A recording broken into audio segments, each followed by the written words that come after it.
Ժորժան բարելույս, բազմաթիվ նամակներ եմ ստացել, մարդիկ հարցնում են դե այդ ինչ ա եղել Նիկոլ Փաշինյանը դատի է տվել, բան, դրա համար այսօր որոշեցի մի փոքր խոսեմ այդ մասին։ Ուրեմն, ինչպես բոլորին հայտնի է, ես առույցներ չունեմ, որ գան տանեն գլուխն ուտեն,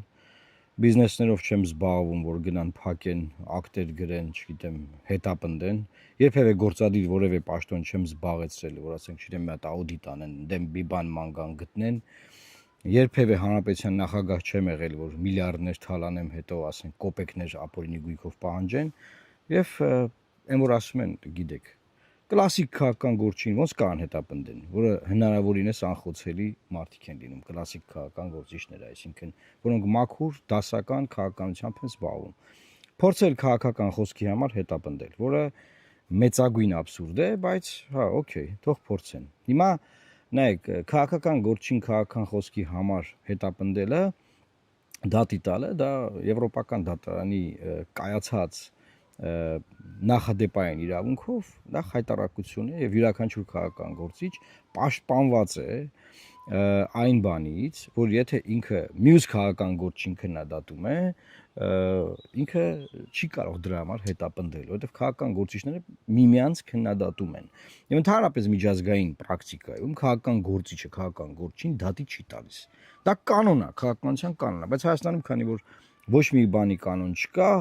եւ ըստ էության խոսքը ինչի մասին է գնում, որ ես քննադատել եմ գործող վարչապետին, որը քաղաքացիական պայմանագիր կուսակցության վարչության նախագահն է, ես ով եմ, ես Լուսավոր Հայաստան կուսակցության խորհրդի նախագահն եմ, այսինքն երկու քաղաքական գործիչների մասին է խոսքը գնում։ Բայց հետարքին ինչն է, որ այդ քննադատությունը որքանը որ հասկացա, որտեղ հայցադյումը վերջնական չեն գտնում, կիսատ պրատա, Հայաստանում ամեն ինչ կիսատ պրատա, չէ՞ դեռ փոստով չեմ ստացել, մամուլում հրապարակվել է, բայց կիսատ, ինչ որ կիսատ է։ Ինչ որ այնտեղ խոսք է մեջ բերված իմ ուղի եթերից, որ ընտրություններից հետո եմ արել, եւ այնտեղ մեջբերումը հետեւյալն է։ Ինչ է արել Նիկոլը, ԿՀ կայքում մուտքագրել է 0 ձայն։ Ինչու եմ ասում Նիկոլը, որովհետեւ համակարգը իշխանությանն է պատկանում։ Հիմա հարց ինչու է Նիկոլը sense կեղծել մեր տվյալները։ Ես ոչ չեմ պնդում, որ մենք անցողիկ ուժ ենք անցել ենք եւ այլն։ Այլ նա կեղծել է, որ թվերը նվազեցնի։ Եվ նման ձևով իմ հայտարարությունն է, որտեղ ես հստակ արձանագրությունները ձեռքիս եթերի մեջ ցույց եմ տալիս, երևի դիտել եք, կարող եք դիտել կա իմեջում, ցույց եմ տալիս, թե ինչ տեղամասեր կան, որ տեղամասերում, որ գրված է, որ 0 Լուսավոր Հայաստան 0 ձայն, հետո պարզվում է, որ 11 ձայն է այդ տեղամասում։ Պատկերացնում եք քարոզարշավի ժամանակ։ Մենք ամեն մի ձայնի համար գնում, մարդուն համոզում, խոսում, զրուցում, ծրագիր ներկայացնում, բոլոր հարցերին այդ մարդու պատասխանում եւ վերջում մարդիկ գնում են այդ օրը ժամանակ են տրամադրում, գնում են ընտրական տեղամաս, 5 տարին մեկ երկրի կառավարման իրancs явակից օգտվում են եւ մարդիկ բռնետը 0 են գրել։ 0։ Եվ դրա մասին է եղել իմ ուղի եթերը, ու ես չեք պատկերացնի ինչ հաճելի է, որ Հայաստանում մենք նաեւ ունենալու ենք նման նախադեպեր, որովհետեւ պետքա դատարան դիմողը, այսինքն Նիկոլ Փաշինյանը, պետք է ապացուցի, որ ինքը վիրավորվել է, օրինակ, չգիտեմ, գրած չի, դա եմ ասում, հացադյումը վերջնական չկա։ Օրինակ ինքը վիրավորվել է, որ իրան ասեն ընտրակեղծարար, ենթադրում եմ դա է, որտեղ մամուլում դա է լուսաբանվում։ Okay, շատ լավ։ Հիմա ինքը պետք է գա դատարան եւ ասի, թե ինչ է զգացել այդ պահին, երբ որ նայել է այդ տեսա ուղերձը, եւ ինչ ապրումներ ա ունեցել է, որ իրան ասել են դու ընտրակեղծարար ես, եւ սկսի հիմնավորել, թե ինքը ոնց է վիրավորվել, որտեղ ուրիշ ձև չկա, որ ինքը կարող է այդ դատը կրել։ Այսինքն պետք է ինքը գա դատարան, ցուցմունք տա, որպես տուժող,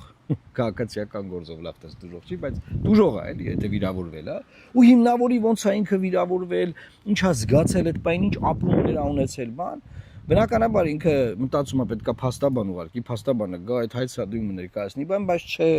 նիետ, որովհետև ինքը ինձ է դատի տվել, իսկ ինձ որ դատի է տվել, դա նույնն է ոնց որ ինչ անես, չգիտեմ։ Գնաս ասենք Ռոնալդոյի հետ ֆուտբոլ խաղաս, էլի, ասենք անիմաստ։ Լավ, շատ լավ, դատի է տվել։ Մենք միջնորդելու ենք բնականաբար, որ հայցվորը Նիկոլ Փաշինյանը գա դատարան։ Նկարագրի ինքը ոնց է վիրավորվել այդ պահին, որ լսել է, որ ես ասում եմ, որ ինքը կեղծել է մեր ձայները, 0 է գրել,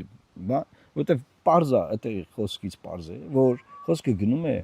պետական համակարգի մասին, որի գլխին կանգնած է Նիկոլ Փաշինյանը, որը չի թողել ոչ մի անկախ ինստիտուտ եւ ԿՀ-ն որպես անկախ ինստիտուտ չի համարվում եւ հետեւաբար ինքնապատասխանատու։ Հենց դրա համար էլ իրեն է վերագրվում այդ բոլոր կեղծիքները։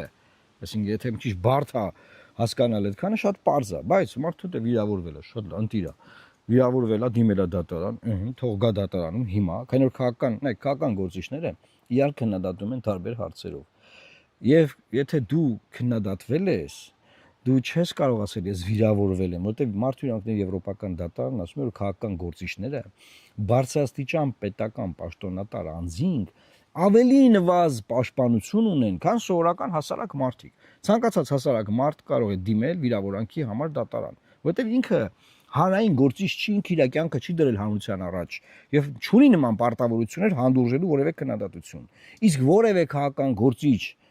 տվյալ պարագայում առավել եւս հարկերի հաշվին ապրող երկրի վարչապետ պետքա հասկանա որ քննադատությանը պետքա բանանի հանդուրժող վերաբերվի, իսկ բոլորը գիտեն որ իմ ուղի եթերներում իմ քաղաքական խոսքը դա կլինի ազգային ժողովի ամբիոնից, որտեղից որ կլինի, ես մարդկանց անձնական բնույթի վիրավորանքներ երբեք չեմ տալիս։ Եթե իհարկե ինձ չեն վիրավորում, ես հետ պատասխանեմ, օրինակ եղել են նման դեպքեր։ Բայց որպես այդպիսին քննադատության մեջ ես վիրավորանքներ չեմ օգտագործում, որովհետև ես զբաղվում եմ դասական քաղաքականությամբ։ Մեր խոսքը քաղաքական խոսք է։ Եվ հետևաբար դասական քաղաքականությամբ զբաղվող մարդուն, մանավանդ ինձ փաստաբան,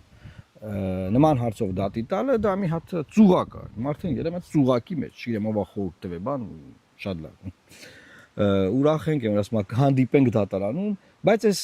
չի ավարտվելու էլի այդպես, որովհետև այնտեղ մենք միջնորդելու ենք Վահագն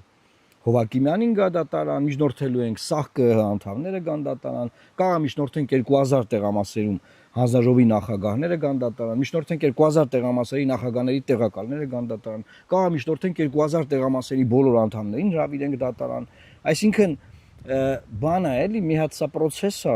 որը որ մեկ սկսվում է, ինքը այտենց մանրամասն պետք է գնա, էլի պետք է բոլորը գան, վկայություն տան, խոսեն, մենք հասկանանք վերջին հաշվով ինչ ա եղել, որ 0 են գրել, իմ այդ եթերներից հետո վերականգնվել է 208 ձայն, եթե չեմ սխալվում այս բանին, վերականգնվել է, որտեղ 0 է եղել, հետո վերականգնել են իրենք։ Հիմա ես էի այդ լայվերը չէի անում, այդ 208 ձայնը դուք վերականգնելու էիք, կամ ուրիշ բան ասեմ, որ 208 ձայնը մենք բացահայտ ցույց ենք տվել, դուք վերականգնել եք։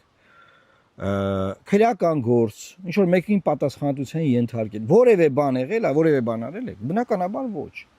Եվ հիմա փոխանակ դուք ինքներդ ձեր խայտարակությունից խուսափեք, փախնեք, գնաք միտեղ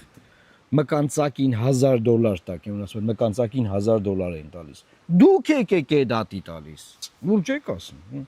Շատ լավ, շատ լավ։ Ուրեմն սիրելի հայրենակիցներ, սրա մասին է խոսքը գնում։ Էսա, որ մեկ էլ առավոտը արթնանում ենք, իմանում ենք մեզ դատի են տվել։ Իրականում, գիտեք, ես շատ եմ ստացել նամակներ, բա դուք քննադատում եք, դուք ընդդիմադիր եք, բա ոնց է ձեզ չեն կալանավորում, բա էսա նայի քեզել են պոլով տալու, բան մարդիկ պետք է մի բան հասկանան, որ այս ամբողջ քարոզարշավի ժամանակ դրա մասին ես, Կարպիս Փաշոյանը, Գևորգ Գորգիսյանը, մեր մյուս թիմակիցները բոլորս խոսել են, որ ժողովուրդ քաղաքական գործունեության մեջ դուք հնարավորինս ընտրեք այնպիսի մարդկանց, որ հնարավորինս լինեն անխոցելի, չունենա գազի կալոնկա գնան վրան ակտ գրեն, չունենա կազինո, հասկանում եք, չի կարա քաղաքական գործիչը համ կազինո ունենա, համ քաղաքականությամբ զբաղվի, չի լինում տենց բան, չկա աշխարհում այդ ձևի բան, չի դա անլսելի է, չի լինում, բայց երբ որ դուք գնում եք այդ ձևի քաղաքական գործիչների եք վերում առաջ, հետո այդ նման քաղաքական գործիչներին իշխանության համար շատ հեշտ է հետապնդել, այնպիսի բաներ անել, որ բոլորս ասում են ապշած, իսկ դասական քաղաքական գործիչներին միանշանակ էլի կարող են հետապնդել, մենք կարող ենք ջեբդ պլանկցեն, օրինակ, բայց process-ի մեջ դա ավելի պրոբլեմատիկ է ցանկացած իշխանության համար քաղաքական գործիչին հետապնդելը, քան որևէ գործարարի, որևէ օլիգարխի, որևէ միլիարդերի, այս սրանք պարզ բաներ են, որ մենք այդպես էլ նորանկախ Հայաստանի Հանրապետություն չուզեցանք հասկանալ։ Ինչ եմ ասում, որտեղ արդեն ուշադրություններն եղել, ով ընտրելու եք, ինչ անել եք, արել եք։ Այսինքն Նիկոլ Փաշինյանի դեմ բերել եք մարդիկ, ովքեր չեն կարա իր դեմ ոչ մի բան անեն։ Պրոստը չեն կարա ոչ մի բան չեն կարա անեն։ Եվ դա տեսակ ես մի ամսվա մեջ եւ տենալու եք ապագա 5 տարիներին, եթե իհարկե 5 տարի կմնա այդ խայտարակ ձևավորված ազգային ժողովը։ Բայց սա մի հատ էլի դասական օրինակ է, կոնկրետ Նիկոլ Փաշինյանի ինձ դատի տալու օրինակը, որ երբ որ իրենք ուրիշ ձև չունեն քեզ լրացնելու, մի ձև գտնում են, բայց այդ ձևը այն ձևը չի, որը կարան օգտագործեն ցանկացած օլիգարխի հանդեպ, ցանկացած միլիարդատերի հանդեպ, բիզնեսմենի հանդեպ։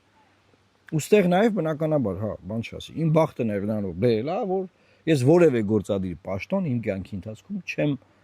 զբաղեցրել եւ հետեւաբար, ասենք, դժվար է օրենսդիրում աշխատած մարդուն կամ դիվանագիտական դաշտում աշխատած մարդուն տևալ պարագայում ինձ։ Դրանից առաջ էլ որպես փաստաբան, իրավապաշտպան,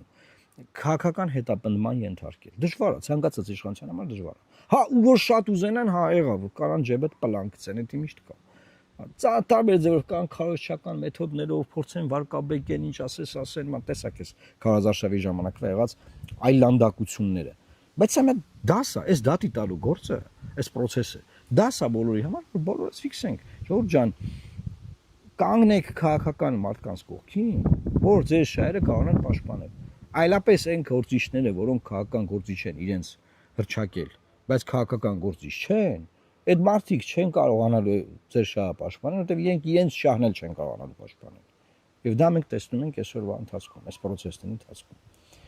Սա է ուզում ես ասել, եւ ես ձեզ ասեմ, ոչ թե ինձ ուզում են լրացնել, որտեղ ես խոսում եմ, դա շատ կարեւոր պահ է, այլ ինձ ուզում են լրացնել, որովհետեւ դուք ինձ լսում եք, որտեղ հազարավոր մարդիկ ինձ լսում են։ Դրա համար են ուզում ինձ լրացնել, բայց դե բնականաբար դա չի ստացվելու։ Ընտրում եմ մեկնաբանություններում ձեր կարծիքները գրեք, արձագանքեք եւ անպայման տարածեք, որ մեր YouTube-ի ալգորիթմները լավ աշխատեն եւ մեր ուղերձները, մեր խոսքը, մեր քննարկումները հնարավորինս շատ մարդկանց տեղ հասնեն։ Այսօր Հայաստանում Վարդավառ է, Հիսուս Քրիստոսի